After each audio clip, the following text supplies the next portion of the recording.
Welcome to the Nonprofit Exchange Podcast. Stories by leaders for leaders to help you raise the bar on your own excellence, to release the potential inside of you. Now, here's today's podcast. Greetings, this is Hugh Ballou, and my special guest tonight is David Dunworth. And my co-host is here also, Russell Dennis. Russell's been on this journey with me many times, and I appreciate your being here, Russ, and helping me. And David, he will interject some questions along with me. And we've posed the topic tonight of profit is not a dirty word. Whoa! So before we get into that, I'm going to ask you to tell people a little bit of maybe 3 or 4 sentences about your background and why you should be talking about this topic, just so they get some context for who David Dunworth is. I know you, and you got a lot of gifts to share. We're just doing a little snippet of those tonight. And as you and I have talked about, I encourage people to go away from the word nonprofit, even though we understand that to describe the sector. It puts us in this scarcity thinking mode that we can't make a profit. And so speak a little bit, so I'm going more and more toward social benefit, social profit enterprise, charity, tax-exempt charity. There may be ways to describe us by not saying what we're not. What are we? So David Dunworth, welcome to this interview, and say a little bit about your background, and especially on this topic of branding and profit. Great. Yeah, sure. Thank you. And thanks, Russell. Glad to be here. My name is David Dunworth, and like you said, I've got a few things that I'm aware of based on my history. I'm a vet of 8 years. After the Vietnam War was over, I went to the public sector in the private club business. And all the years until 1997, from 71 until 1997, I was in the private club business. I ran officers clubs and NCO clubs. When I got out, I stayed in the private club business, and during that time, I worked on board of directors for the Michigan Cancer Foundation, Leukemia Society of America, the Fairlane Mental Health Center, a few others, Michigan Bach Festival, those types of things. So I'm not a foreigner to what I like to call social enterprises, but yeah, charities. And, the bulk of my experience is marketing. And I work with some nonprofits. In fact, I work with one in Fort Collins, Colorado, and another one in Florida. And we talk about profit, and we have to talk about profit in the charity business because that's where sustainability comes from. You can't constantly be fundraising and burning it all up. You've got to make enough revenue to build some reserves so that you have money that you can count on in those lean times. And as you know, it gets leaner and leaner and tougher as more and more charities and social enterprises come to light. Everybody's fighting for some similar dollars. And so marketing and the word profit have to go hand in hand. And to give you an idea, up until, 5 or 10 years ago, most of the large national social enterprises were relying on their quote unquote brand, their label, their logo to be their representative. And a couple of the big ones, the American Heart Association, a couple of others, started building some directives and policies around their brand control and brand messaging. The real key to in my opinion, the real key to the whole thing is that most of today's charities don't really understand the word brand. And the brand is a whole lot more than just the logo or the picture or whatever it is that they believe they stand for. It looks like you want to interject something. I do. You just hit a really important topic here. And people can find this recording and these questions on nonprofitchat.org, or later we will have this on our podcast, The Nonprofit Exchange, where we have about 12,000 people that have downloaded these episodes and are benefiting from smart people like you to help them install good business principles into the charities that they're responsible for. And so we're posing a question. It's live on social media as we're recording this. And the first one is, what is brand, and why is having a good brand important for a nonprofit? And I know I've worked with charities for 30 plus years, and a lot of them think just because we have a worthy cause, people want to give to us. So talk about brand, and why is that important for a tax-exempt organization? Well, sure. The word brand, commonly referred to as a logo or your, what's on your stationery and that sort of thing. But the true meaning of brand is an entity, whether it be an individual or a for-profit corporation or a charity, whatever. It's their entire belief system. It's what they stand for. It's what they represent to not only themselves, but to the community at large. And embracing the brand message and belief system, the philosophy, is both a valuable item externally for raising money. But that's not the real importance of it. It's to spread your message, your belief system, so that people can engage and feel akin to an organization, so that they wishfully and want to support them on a routine, regular basis. It's developing that know, like, trust belief system that they can count on the charity to fulfill its social mission, and they feel compelled to assist them, whether they volunteer or donate money or assist with in other ways.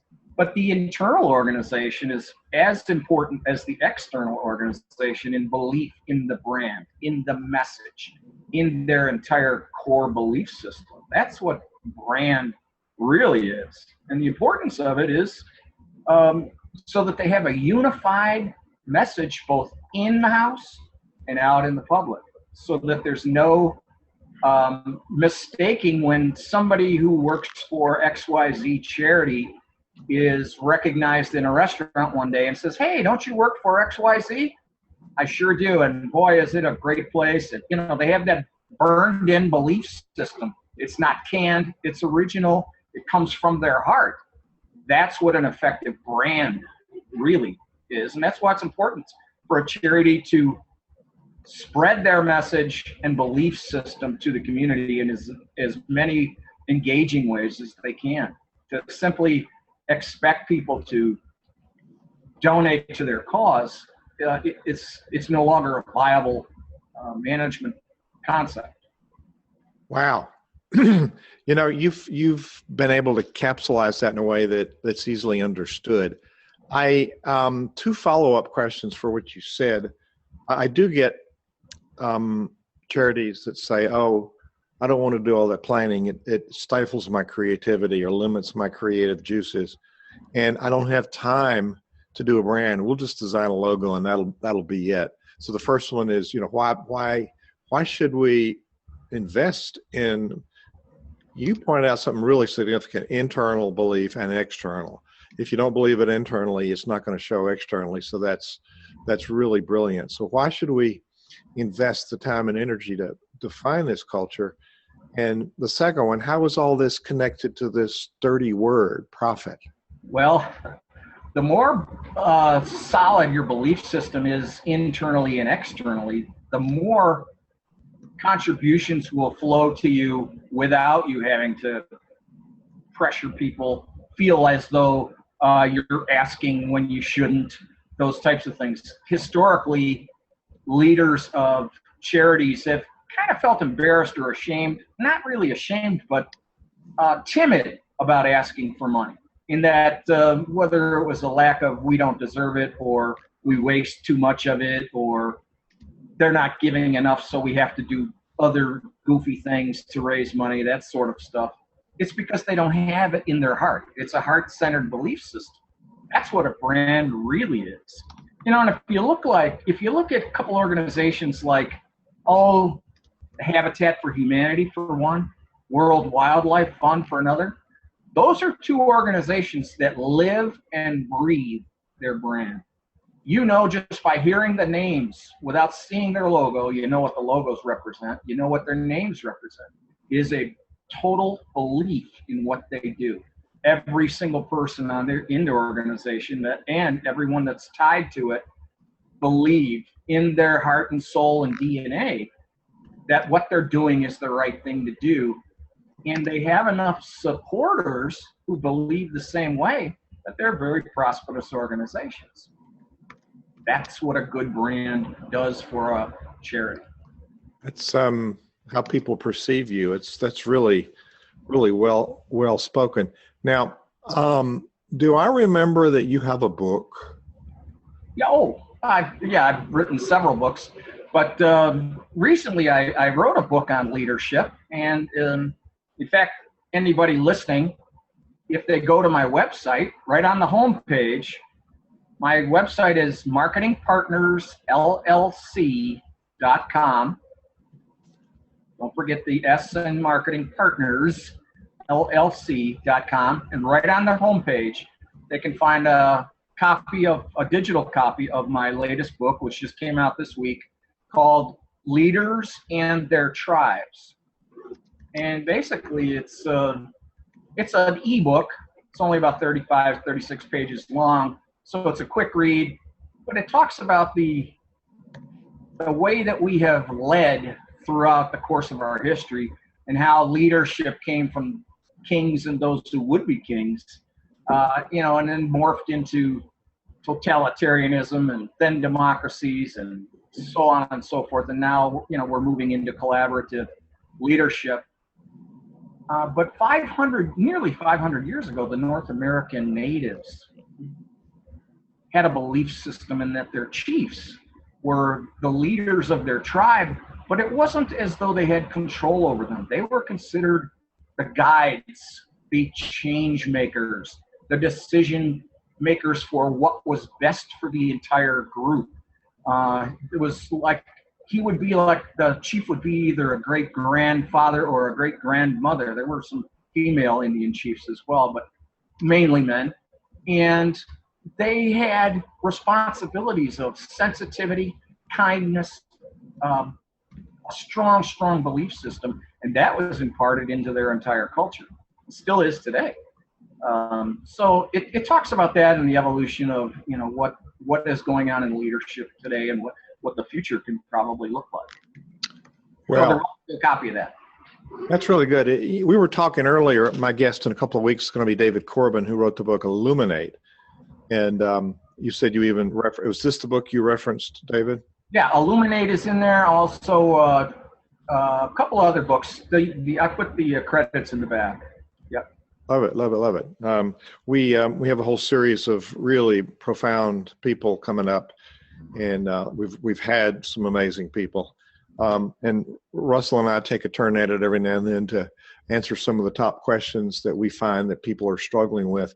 And this one,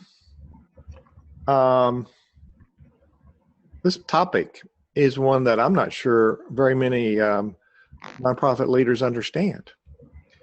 I'm using the word nonprofit interchangeably, but because people understand it, it kind of is a bad habit. So let's go. Russ, do you want to weigh on this particular question before I go to the next question? No, we'll go for it. You've taken some good notes, and we'll make sure we post them after the fact on nonprofitchat.org, and they'll be in the notes for the Nonprofit Exchange, which is our podcast, listened to by lots of unknown people. I wish I knew who they were. What happens, here's question 2, and it's going live as we're speaking, David, on the internet. If people want to respond to it, use the hashtag nonprofitchat. It's a way to chat in the background about this. We'll gather the responses. If you use that hashtag nonprofitchat, it'll surface in Twitter especially. So the second question, to just get this straight, what happens when our brand image or brand promise are abandoned? I guess we should start with defining what a brand image and a brand promise are. Well, sure. The brand image is the public's perception of what the individual or the organization is, what they represent. The brand promise is what their mission, vision, philosophical belief system is, all rolled into one, and it's unified. When things go sideways, or there's a failure of some kind, crisis of conscience, or let me give you a real life example. Everybody hopefully is aware of the Wounded Warrior Project. Very, very, very large charity that helps our wounded veterans. Excellent, excellent organization, believed to be just tremendous. Well, they got a little black eye several months ago when it was unearthed that executive management were wasting money, spending things on lavish parties and entertaining and so forth, and they really took a beating. And I don't know if they've fully recovered yet or not, but that's what can happen when leadership fails to lead. And in their particular case, I believe it was the man at the top and a small cadre of people who kind of got a little full of themselves and thought that maybe they were entitled to things that the public didn't believe that they were. You know, another sometimes organization that gets some bad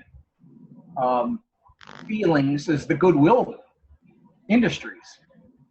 There was rumors floating around on the internet that they're a for-profit company, but they're really a 501c3.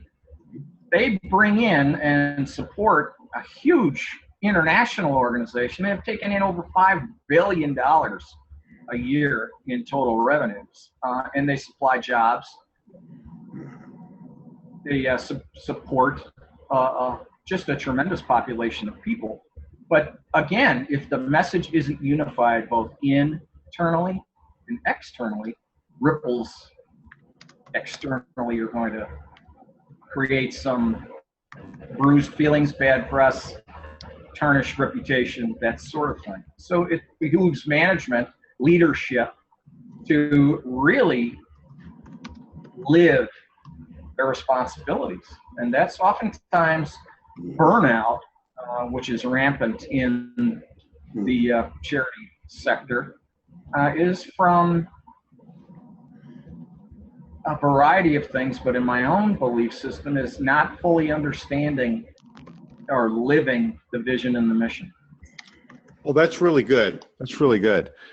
Part of I think you're aware, well, you've been through my one-day workshop. You've Yes. attended in Vero Beach. Russ has been to two of them. He went to the one in Melbourne. So I teach pretty much my fundamental strategic planning process for charities, which I call a solution map. And in 30 years, I've honed into what the essential elements are. And we can go too far and be too complex and nobody does anything because it's too bulky. Or we can do a lean strategy and there's not enough meat on the bone. But part of that process is defining the guiding principles. And I spoke a little bit about that in the workshop, but it occurs to me there's a connection here. Our guiding principles are how we make decisions. We have core values, but they're static. They're just single words: integrity, honesty, maybe a couple of words, but it's not really a statement that we can use for decision making. So I'm finding that some of these organizations that go over the edge, like you just described, are either don't have guiding principles or they're not following their guiding principles. And so a really good leadership component is to make sure you have personal principles. How will you make decisions? And how will your board make decisions? And it's closely related to this brand that you're talking about. Now, I got off track here. What's the difference in a brand promise and a brand image? I go back, keep in mind my age and mental condition. Keep me on track here. Brand image and brand promise, we break either one, we're in trouble, right? Right. Brand image is the public's perception of you. it entails, your physical presence, the logo, the publicity, the reputation, the print media, everything that goes about how the public perceives the brand. The promise is from internal to external. This is what we say we do. This is how we do it. This is our life. This is the way, if all things are perfect, the way you should expect us to be. So when going back to the Wounded Warrior Project, they broke their brand promise by frivolous spending and that sort of thing. So they were disloyal to their public and the public at large, really. So they just didn't hurt their donors. They hurt everything, both internally and externally. Well, it's a piece of integrity that we need to make sure that we pay attention to. Our donors donate in good faith that we're going to use the money and be good stewards of that money. And sure, spending it not in accordance with the spirit of giving is a good way to cut off that revenue stream, isn't it? Right. You bring up the word integrity. Several years ago, there was about an 18-month study done with Stanford University, Harvard, and the Rockefeller Foundation. I don't know if you're familiar with the study, and they came away with this principle called IDEA: integrity for the I, brand ethics, brand democracy, and brand affinity. And that's what they boiled down from talking to all of, I forget how many huge organizations and their leaders, and they came away with those 4 principles as the foundation for a solid leadership mantra. So I is for what? Integrity. D. Democracy, spreading the message. Ethics. Affinity. And affinity. IDEA. Idea. That's a really helpful perspective to have. So our brand promise, is that derived from our strategic excellence position or our unique value proposition? We provide value to people, and what makes us different does your brand promise come out of that? It comes out of that, your foundational core beliefs, your statement of purpose, all of those things rolled into one. That's why branding is so misunderstood. It's not easy to explain because it's almost a belief system culture, like a cult, if you will. How a cult, everybody believes the same thing identically. They have, everybody marches towards the sea the same. And that's what perfect leadership is. Where everybody goes voluntarily. Now, to say, is that healthy? In cults, not necessarily. But in finely tuned organizations, I could say it is. Well, you could use the military as a model. We have common purpose, which you talked about. We have a high-functioning culture, and we have the unanimity of our objective. We have tactics, but we want to achieve this objective. And I find a lot of charities want to do tactics without clearly defining their objective. Right. And what you're pointing out is all of these components work together. They build the synergy of the whole. And without one of these, I think we greatly compromise our ability to generate the revenue that we need.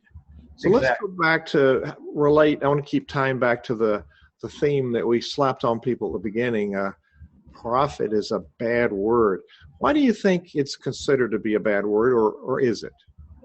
It's certainly not it's a vital component to sustain organizations, regardless of what their tax status is. You have to have revenue generation. And let's not call it profits, okay? If profit is a dirty word in some people's mind, then let's talk about revenue generation. If you're a sound expense control corporation, nonprofit or profit, and you have great revenue generation, is there anything wrong with that? You don't have to spend all the money in the same year you get it. It's not the government allocation. It is trying to propel your mission forward with sustainability. And that's what the profit promise comes Well, there's other definitions beside the money definition of profit. What does a man profit if he gives up his soul from the Bible?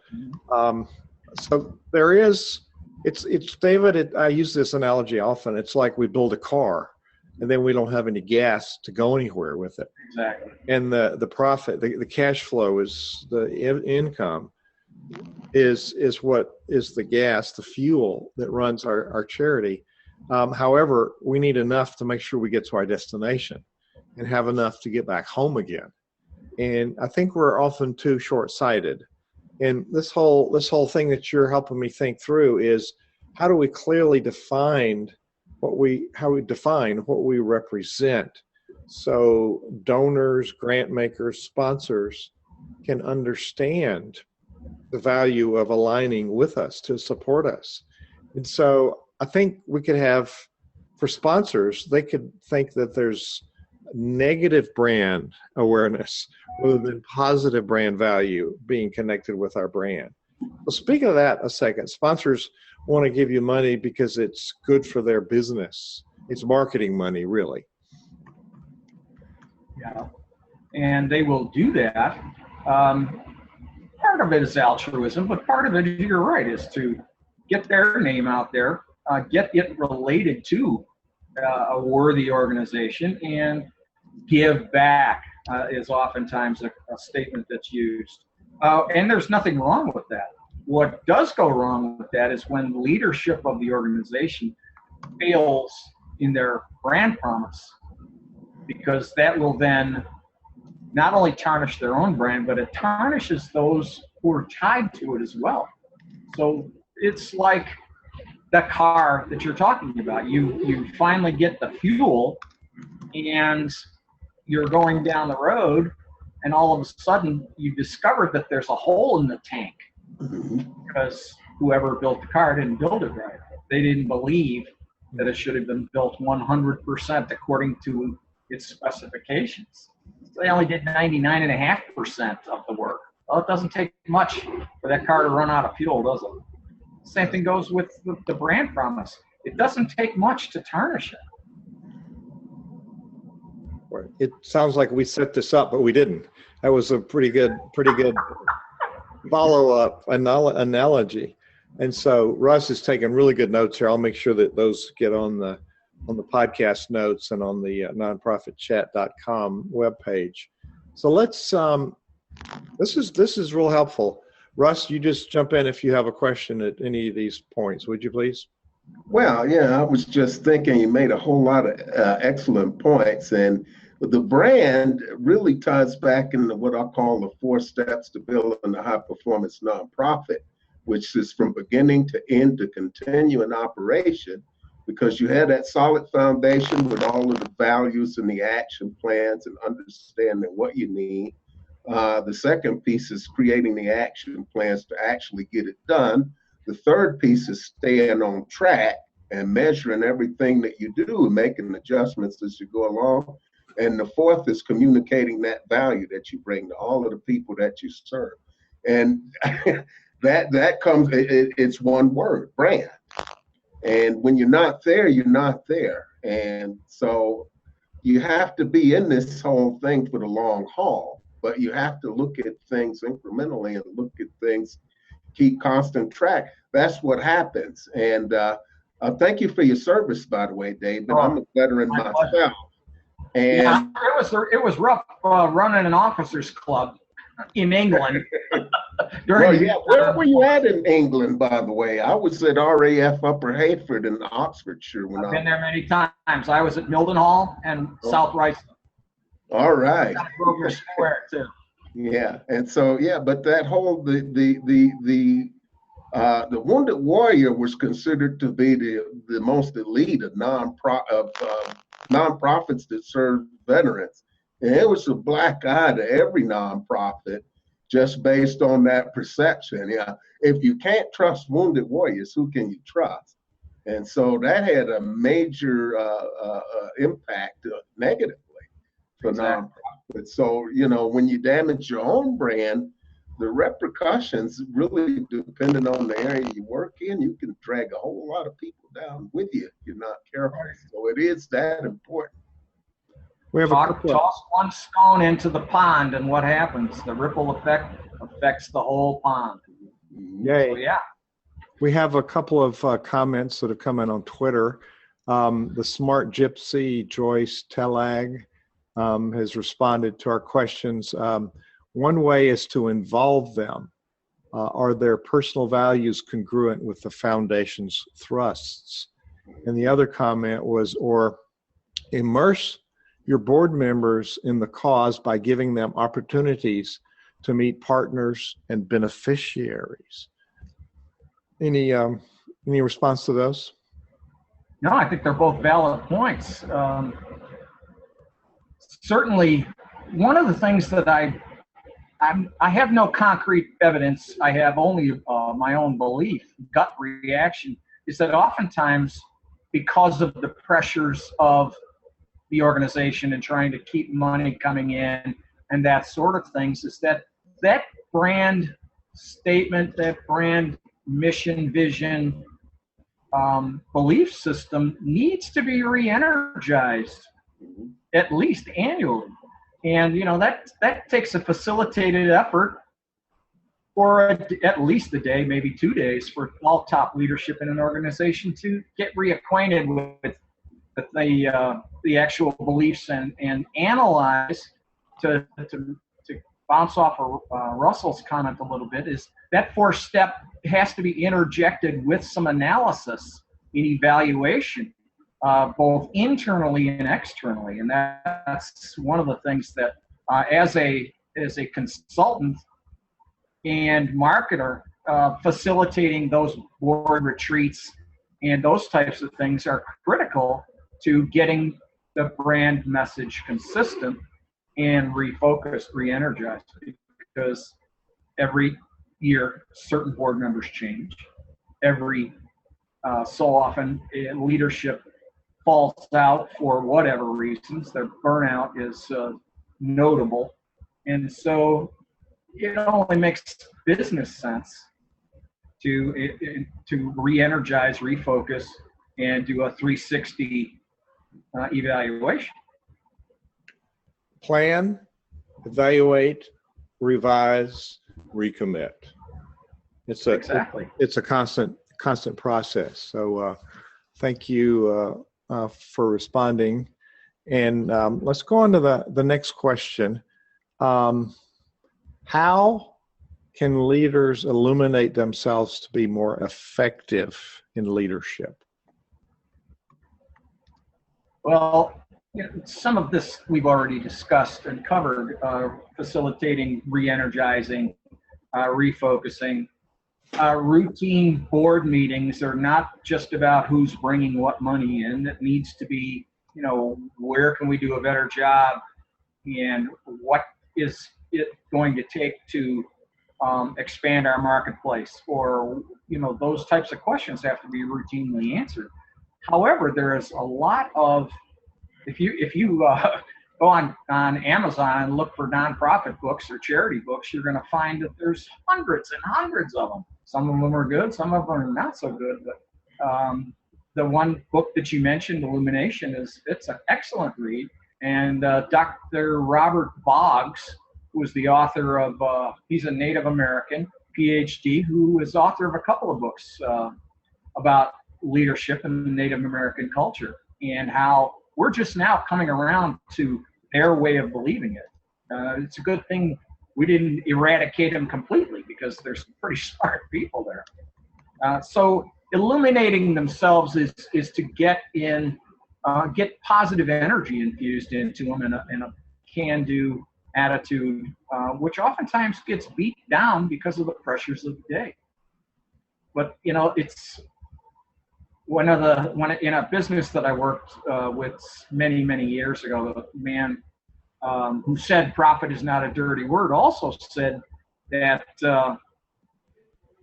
every now and again you got to get a shot of whiskey just to change your mood. Well, the analogy is probably not a very good one, but something different has to occur in order to make things change. And some people say a change is as good as a rest. To re-energize, to refocus, sometimes it's to step away. How can they re-energize themselves? They need to ask their constituents internally and externally how they're doing and what can they do to improve. And I don't know if all that many charities survey well enough or often enough. That's a good point, David. I think we don't really think about installing good business principles in the charities we're responsible for leading, either as board members or as nonprofit executive directors or as founders. And so there's a continuum here that you're highlighting, that we're always walking in the path of integrity, making decisions based on what we said we were going to do. And so we don't want to be a rules-based society. We want to be a principles-based society, and realize there's an impact for all leadership decisions, like you pointed out earlier, good and bad. There are consequences to our decisions. And so, Russ, about this leadership piece and making these kind of decisions, weigh in on that, would you? Well, one of the things that would astound you is how few people that sit on the board actually know their constituents, or the people that are actually getting those services from your nonprofit. And there's not enough conversations with the people who directly be impacted. I think that's changed for the better, but there's still a little bit of work to do on that regard. But leaders today have to be a little bit more versatile, and they have to build leaders around them and not work to their weaknesses, but work to their strengths. And so that creates more opportunities for collaboration among people that are out there, and bringing people into the planning process to actually build what you're creating. And that involves you bringing donors to the table, servant leaders to the table, direct program beneficiaries and staff. It's that constant conversation. And there's a difference between cult and culture. And culture, I mean, you can be excited about what you're doing, eat, sleep, and breathe it, because it's what you believe in. It's at the core of what you do, without being crazy or fanatical about it. So that's really important. When you're excited and the people around you are excited, and you can keep that excitement level, that's a piece of what a leader does, serve as a cheerleader. You tell your team what's possible and what they can do. You encourage them to go out and take chances, take some risks. You reward the what do you want to call it, initiative. You reward that initiative to actually go out and take a chance. You don't punish people for making a mistake. You use it as a learning opportunity. So it's about innovation, and that's what nonprofits do. The government will chip in a lot of money to solving social problems, but the government on any level is essentially a bureaucracy. And when you have nonprofits, you got social entrepreneurs and people of purpose. They go in, they come up with innovative solutions, and hopefully they can come up with innovative solutions that once they're off the ground, they can be scaled. So you're starting to see a different view of business in general. There's a lot of movement toward growth and doing the right thing. And the marriage of doing the right thing and generating healthy amounts of revenue is starting to look more and more the same, regardless of your tax status. It's happening a little bit more slowly than I'd like to see, but it's moving in that direction. And so hopefully the focus will be on doing the right thing where you can still generate revenue. It's recommended that nonprofits have profits, which they call surplus in the nonprofit sector. Exactly. Recommended that they have 6 months reserves on hand. How many for-profit businesses have that? Exactly. So it's good stewardship of the money, isn't it, Russ? That's absolutely. David, you may not notice he slipped in a phrase. We're on a crusade to eliminate the word volunteer. He put the word servant leader in there. Leader. There's lots of things that we dumb down on, and volunteer is a minimalist standard. We show up when we want to, we do what we choose to do, instead of appointing a person a leader of an initiative or a project or a committee. So people are leaders in the charities. And in the church especially, we say that people should volunteer. Well, that's contrary to our theology. You're called into Christian service or to the synagogue. So we are members in ministry. We are servant leaders. We're community leaders in action. So there's lots of ways to reframe.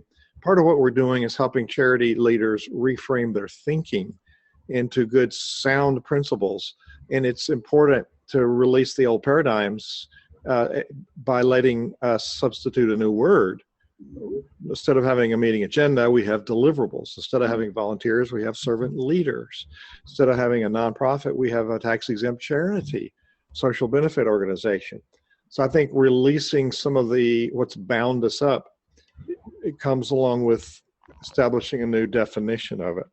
Well, it also expands the thinking, at every level. Once that message is broadcast internally and externally, that's great. A couple of organizations that when Russell was talking came to mind is, Habitat for Humanity. If you look at President Carter's organization, how old is he? 94, 95 years old, and he's still growing a tremendous organization that is firmly entrenched in trust. And people come from everywhere to help support that organization. Why? Because their integrity, their message is spread democratically. They have high ethics, and therefore draw a lot of affinity. So, it's a great model. And a very misunderstood organization, at least on my level, is the Salvation Army, which, I spent some time researching them a couple of years ago, and the leader of the Salvation Army, his total compensation pack, benefits, medical, dental, he gets to live in a house, is roughly $60,000 annual total compensation, as opposed to several $1 million in some of the other large organizations. So, there's some definite inequities that don't necessarily need to be there. Well, that's part of their belief system, and they're there to serve. And I'm familiar with the Salvation Army, and like I am with Habitat, they model integrity in what they do, and you really can't fault them because they're really transparent with everything they do, and they really represent quality and service to humankind above anything. And they're in businesses that the government shouldn't be in. The government governs. The work of the charities is so important to our communities. And so my mission is to help empower all of these charities to be able to fully achieve their mission. And it does mean driving, whatever you call it, but at the bottom line, excess capital. We have an endowment fund that's going to help us create a legacy and a perpetuity, but we also have leftover capital, which is profit, which is used to fund other initiatives. And really, having the adequate funding means we're not spending off energy, nickeling and diming, doing the cake sales and the raising the next level of funding so we can make payroll. We're able to focus on the initiatives that matter. Sure. Being responsible. Right. That goes all the way back to your comment early on, is that oftentimes leaders say, I don't have time to plan. I'm too busy putting out fires. Well, think about, you have time enough to do it over again when it fails because you didn't do it right the first time. So why don't you have the time to do the planning? Yeah. And you pissed everybody else off in the meantime and wasted money. It's a lot of counterintuitive action or inaction. Oftentimes is their worst enemy. I wish some of those times, if I knew they were coming, I would record it and make them listen to it. Yeah. Do you hear how stupid this sounds? But you're right. We hear that way too often. So we're on the down leg of this interview. We just got a few minutes to the top of the hour, and so let's look at. We've talked about this throughout. It's the process of living out the brand, who we are, how we represent the brand internally, externally. So what are some ways that we can equip ourselves to think about it, to be it, and to live it out on a continuing basis? Well, it all starts with hiring right in leadership, and servant leaders who come on board. There has to be some vetting to a degree. Not everybody is cut out for that type of service. And so, in my opinion, in order to move forward, you have to know where you're at, where you came from, and a solid plan of where you want to go. How can they live it? By getting in tune internally with their core belief system, exercising their brand promise once they've clearly defined it, and monitor it so that we stay on track. All the activity without analysis may get you down the road, but where are you headed? And how fast did you get there? Did you get there in time? What did it cost to get there? You're back to your car. How much gas is in the tank? And is everything functioning properly? You get to take it in for service every now and again. So I think different ways of looking at their mission and trying to break it down into pieces to see what works, what needs tweaking, where do we need help. And oftentimes they're afraid to ask for help because oftentimes help costs money, and money is always an issue. There's a differentiating factor here. We think it costs money, but it really might be an investment. Exactly. That's how they need to look at it. Well, you just talked about hiring. So talk about the hiring a minute. We want to get the right servant leaders. We want to get the right staff, but we also want to hire people that can give us the good advice that you're talking about. How do you sort out, because there's lots of snake oil out there, how do you sort out which person's promise is the one that you should believe? Well, it takes, like I said, some vetting in order to do. Who are you looking at working with? Who are you dealing with? In one of the organizations that I'm involved with, there is a significant vetting process that is handled by a third-party organization that does a global background check on everybody who's involved in the organization. It's called the Clear Business Directory.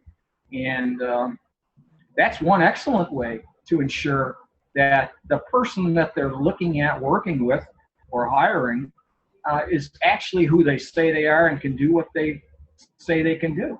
And that comes from a third party who has done a thorough examination of the person's past. That's my recommendation. Well, and I interviewed Justin from my other podcast, the Hugh Ballou podcast, the Orchestrating Success. And I need to get him on this series because a lot of charities think they don't need to do that. It's somehow impolite to ask people about their background. But I live in this town of 30,000 people, and several years ago, with 2 or 3 charities, there was like $750,000 that went missing amongst those charities. And they could point fingers at the person who was responsible. And had they done a background check, they could have discovered this person had a history of this sort of thing. And so it's almost irresponsible leadership in not doing that background check. That's Justin Rekla. Justin and Tanya have the Clear Business Directory. Exactly. But they used to be Army intelligence officers, and they know how to dig up stuff. Mm-hmm. Yep. And I've gone through the process. I believe you have.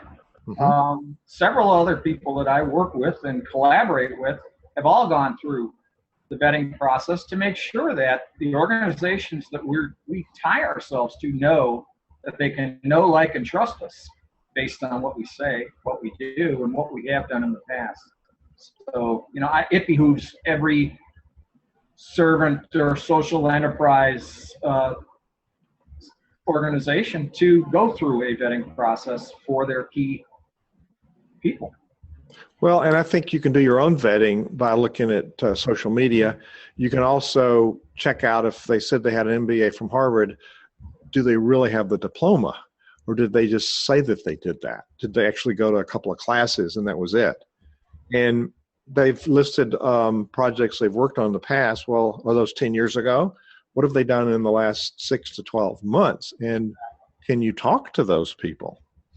And I think we look at somebody and we say, oh, what the heck, they look like a nice person. And this person is the representation of your brand. Mm-hmm. And so your brand extension is everybody who says they work for XYZ charity. Yeah. So that's a big mountain to step up with. So we're on the summary part, and as we exit here, I want you to think about some parting wisdom, a tip, or some thoughts you'd like to leave people with. But Russ, on these last two, illuminating and living out our brand, you've worked for charities for a number of years, and you worked externally with charities. What comes to mind when we're talking about these last two areas? Well, the first thing when we talk about illuminating, and I love David's book, we're talking about looking at where the bodies are buried. Sometimes there's some things that aren't necessarily very flattering, but if we don't admit to ourselves what's happening, we can't fix them. So this is a very important thing. And I worked, as you know, for 10 and a half years for the Aroostook Band of Micmacs, a federally recognized tribe. So there were some things that were community involved and family oriented. And, sometimes people said some things that weren't necessarily gentle or PC, but the needs as far as the community were concerned were put first. So illuminating is looking at all of that. You have to be certain of what's going on and keep an eye on that. That's very important. And to the second point, which I forgot because I got so wrapped up in illuminating, you have to be all in. You have to be all in for the long term. And that's critical. So, when David talks about brand, it's not a logo. This is the whole enchilada. This is everything that you stand for. And you have to be ready to, if necessary, to blow that up. Because I think the best time to make changes is when you are on top of your game. And most people wait until the bottom's dropping out and they're in the panic to start making changes. And that's when they can be least effective and most negatively impactful. So it's that continuous improvement, the just-in-time learning that we got from, and that elimination. But it's always being thoroughly honest about where you are, no matter what that looks like, and then moving from that place. Well, good words. David, it's really obvious that you're very skilled. You're very skilled at your craft. Thank you. I'm looking for some other people have tweeted what we're doing out there. Underdogs, thank you. Twubs, we're on Twubs watching the chats go by. So as you're drawing this to a close, what parting thoughts do you have for people listening to the podcast or listening live? Well, I think educating themselves more thoroughly about what it really means to embrace their brand, and wrap their arms around the organization's belief systems, both internally and externally, and share the message that is the right message. and the true, as Russell said, the true message. What's really happening now? If we're in a retrenched situation, then I think you should admit it. Secondly, I think they should educate themselves more so on what I'll call facilitated learning, follow-on education, board retreat with the right talent in front of them to help them with their questions and shortcomings and ideation. I'd also like to encourage them to come to my website and pick up a book. It's just went on Amazon. It's only in paperback on Amazon, but the digital copy, I can pick up one there right on my homepage at marketingpartnersllc.com, and I think it's in the chat box. Yeah, it'll be on the podcast notes. I've really enjoyed the discussion, and it's been quite illuminating for me as well. So thank you. Well, thank you for sharing your wisdom, and thank you for being part of this series of thought leaders sharing good principles for those of us who lead charities. David Dunworth, it's been good hearing from you. It's been good having this dialogue about things that matter. And Russ, you're always valuable as a partner in this process. So thank you both for being a part of this discussion. Thank you. Have a great evening.